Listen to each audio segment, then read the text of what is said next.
নিজের প্রয়োজনেও তার হাত দিয়ে টাকা পয়সা গলতো না। জমিদার পরিবারের মান সম্মান বিসর্জন দিয়ে ছেঁড়া ছাতা আর নোংরা জামা পরে গ্রামে ঘুরে বেড়াতো জমিদার।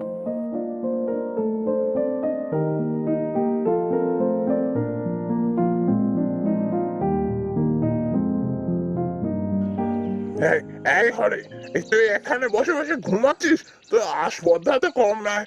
কাজকর্ম না করে তুই এভাবে বসে বসে ঘুমাচ্ছিস? বলি, চাষবাস কে করবে? প্রতিদিন যে আমার কাছ থেকে টাকা নিয়ে যাচ্ছিস, তার বদলে তুই ঘুমাচ্ছিস। তোকে আজই আমি কাছ থেকে বরখাস্ত করব। এই যে হুজুর, একটুখানি চোখ লেগে গেছিল। দুপুরে খাওয়ার পর বড় ক্লান্ত লাগছিল, তাই একটু এখানে বসেছিলুম। কখন